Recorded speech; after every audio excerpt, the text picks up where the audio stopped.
Hello, everyone. My name is Haoyu Wang, and I'm a graduate student at Pittsburgh. Today, I'm very excited to introduce our work, DGAT, a dual graph attention network for inferring spatial protein landscapes from transcriptomics. Spatial transcriptomics has revolutionized our ability to measure genome-wide mRNA expression in intact tissue architecture. Platforms like text vision and SlideSeq allow us to capture thousands of transcripts per spot, revealing the spatial arrangement of gene expression. However, only mRNA abundance does not tell the full story of cellular function. Many key cellular processes, such as signaling, migration, and immune activation, are regulated at the protein level, not at the transcript level. Numerous studies have shown that the correlation between mRNA and protein expressions can be surprisingly weak. The bar plot here shows the correlations between mRNA and protein expressions on one tissue. Some genes have high correlations with proteins, some acceptable, some intolerant. That's where spatial multiomics comes in. By combining transcriptomics with multiplex antibody-based protein detection, spatial multiomics enables joint profiling of both modalities in the same tissue spots. This provides a more complete view of cellular identity and state. But the problem is, spatial multiomics is less affordable and very, very new. As we can see, there were many spatial multiomics techniques developed in the past few years and recently commercialized by 10x Genomics. So there are only a few datasets publicly available. For convenience, I will use spatial SlideSeq to represent these technologies. And on the other hand, there are thousands of spatial transcriptomics datasets that lack protein levels. So we might have a question. Can we predict protein abundance from mRNA expressions so that we can enrich the existing massive ST datasets? The answer is yes. Several machine learning strategies have been developed to impute protein expressions from mRNA profiles based on single-cell multi-omics data. Among them, CTBNet, SciPen are based on deep learning approaches, and single-cell linear relies on linear regression, and CRUD uses anchor transfer to map proteins from mRNA. These methods have shown good performance in non-spatial single-cell settings. Inspired by these methods, with availability of spatial context of spatial multiomics, we decided to develop a method which incorporates spatial information for protein prediction problem. This model will learn mRNA-protein relationship from the spatial SlideSeq and infer the protein abundance from spatial transcriptomics data. Then we can do better cell type annotation and spatial domain identification. Oops. Here, we present DGAT, a dual computational framework for predicting spatial protein levels from mRNA expressions. This is an overview of how DGAT is trained. So how exactly the DGAT solved the problem we raised? In DGAT, each spot is represented by a node in the graph. To incorporate spatial information in the prediction, we represent the spatial information through the edges in the graph. Beyond that, we also construct dual agency graphs. There's no pointer here. We also construct dual agency graphs by combining expression data, which includes both expression similarity and spatial proximity.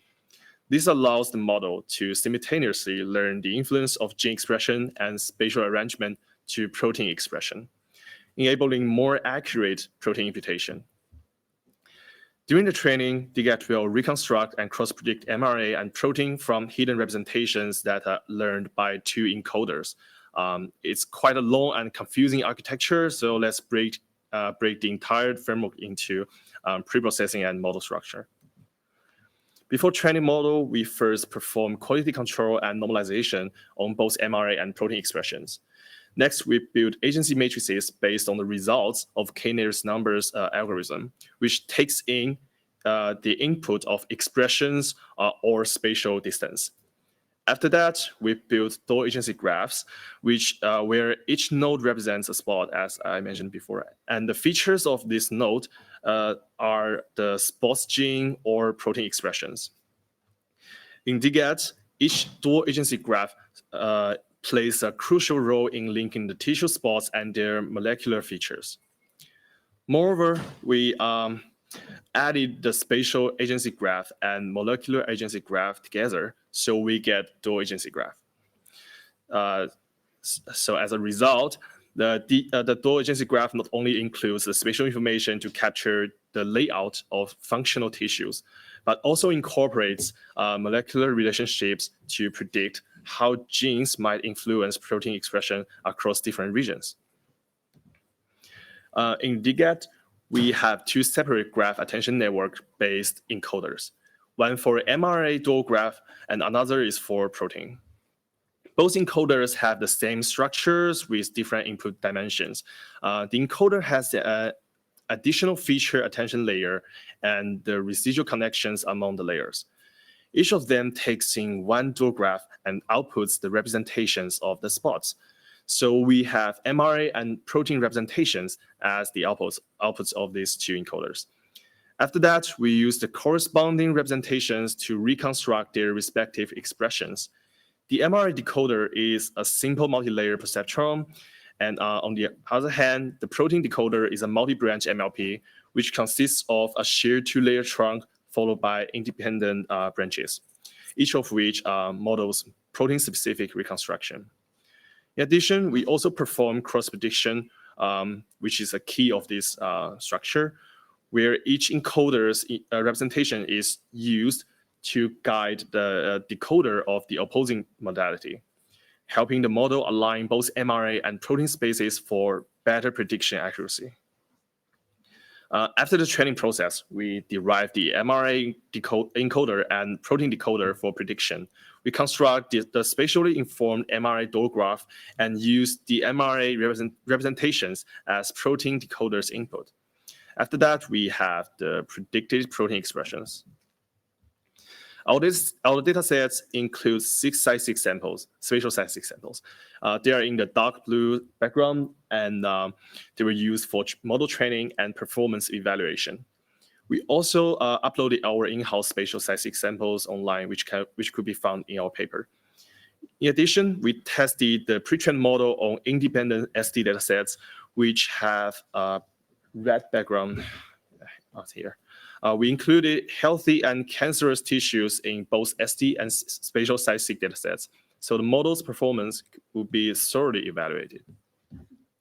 Which we benchmark DGAT against 4 state-of-the-art methods. The testing results are based on one sample holdout. That is, we trained the models using 5 samples and tested on the remaining one. We evaluated the performance of each method by comparing the predicted protein levels with the measured protein expressions. The box plot here shows how the protein-wise correlation of each sample by each method. We also marked the median value in the box. Beyond that, we computed the mRNA protein correlation after normalization. To summarize the performance across matrices, we computed average ranking scores for each method, which was inspired by a benchmarking paper. We integrated method rankings based on correlation and root mean square error. As a result, DGAT ranked the highest on the ARS. These results underscore DGAT's ability to infer biologically informative protein expression patterns. Let me show you the correlation of each protein. In this heat map, each 2 rows represent the DGAT's predicted protein and the mRNA for sample. Each column here is a protein. The value here represents the Spearman correlation of the measured protein level with predicted protein expression, or the mRNA.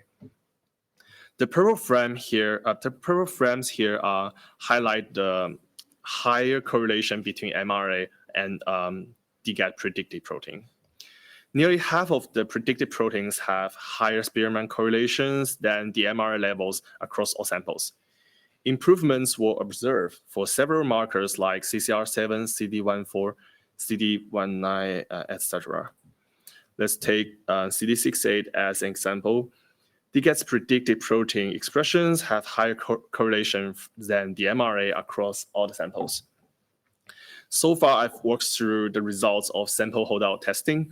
We were also interested in how DGAT perform on the spatial transcriptomics datasets, where protein expressions are not available.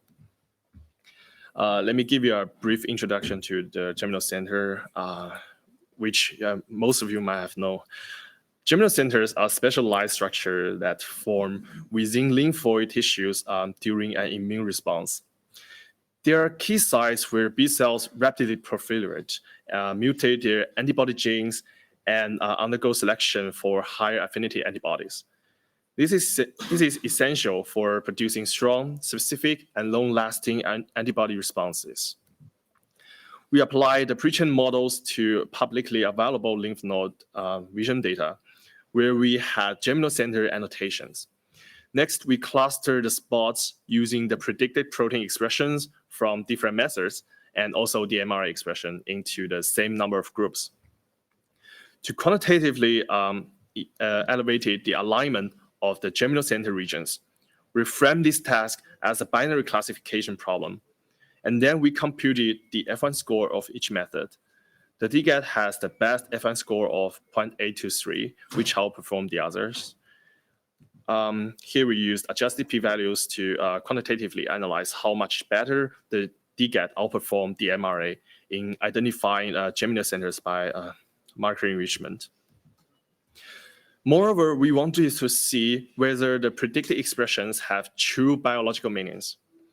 There were 2 tonsil samples in our training set, tonsil spatial site-seq samples in our data set, where germinal center annotations are also available.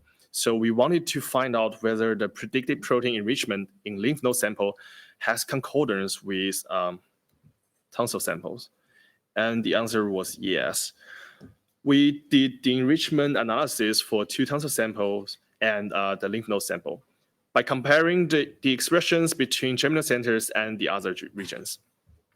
The dot size here represents the significance, and the color represents the sign of mean difference times significance, showing the expressions are increased or decreased in the germinal centers. We also compared the predicted protein and MRA enrichment in the lymph node. We found out that only using the MRA is not enough for pathology identification. Several B cell markers like PAX5, MS4A1 didn't show very significant enrichment in germinal center comparing to the measured expressions in the tonsil samples. On the other hand, DGAT's predicted protein showed very strong concordance with true levels like PAX5, MS4A1, and PD1. So DGAT demonstrates its capability of generalization on different samples with similar immune structure. To further test the DGAT, we applied it to triple-negative breast cancer spatial transcriptomics data. Notably, we included breast spatial site-seq in our training set, which is an entire different sample with different disease, but share the same organ system with this one. We computed the adjusted random index by clustering the results for each method, comparing to the true pathology annotations. The DGAT achieved a higher ARI than the others, and also predicted elevated expression of immune markers such as CD163, CD68, CD14, and etc., consistent with macrophage infiltration. The dot plot here shows the differential predicted protein in specific pathology region against the others. The dot size here represents the significance, and the color represents the difference. In ductal carcinoma in situ, the DCIS regions, DGAT predicted increased expressions of PCNA, EpCAM, and SDC1, consistent with proliferate and epithelial features characteristic of early-stage tumor progression. As shown in the right spatial expression plots, DGAT's predicted protein enrichment outperformed the MRA in DCIS regions. Now we are heading to a tissue that did not exist in our training set. We applied the pre-trained models to a melanoma ST dataset. which has pathology annotation as well. And we computed the ARI after removing unannotated spots. The DGAT has the best ARI of 0.697, which outperformed the others a lot. In the melanoma region, DGAT predicted elevated expression of epithelial and proliferation markers, including KRT5, PCNA, EpCAM, and SDC1. The number of spots in this sample is very, very low. So it has even lower when we remove the annotated ones. However, DGAT predicted protein enrichment still outperformed in lymphoid regions as shown.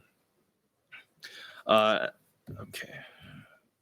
To summarize here, we presented DGAT, a model to predict protein expressions with spatial context. And it outperformed existing models across different tissue types.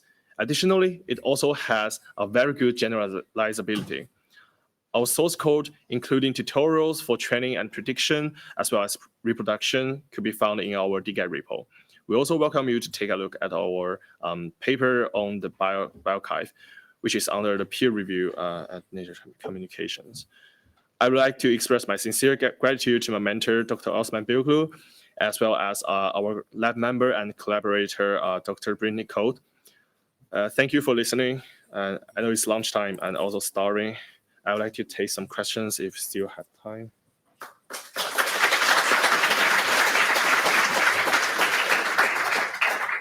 Thanks so much, Haoyu. We can take a question, yeah. Hi, really great talk and awesome to see such an advancement.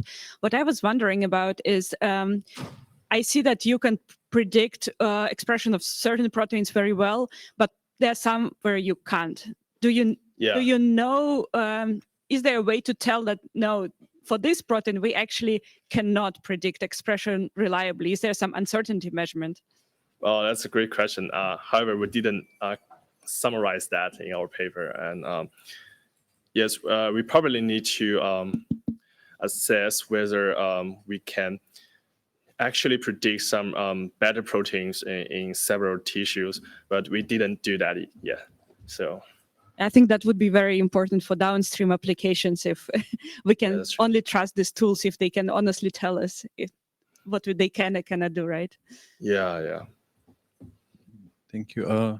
Any other questions? Quick one.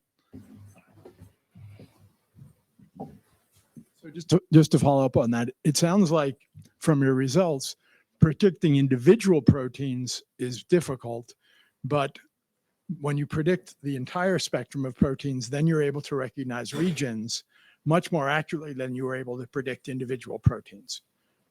Do you agree with that? Yeah, sure. But I think that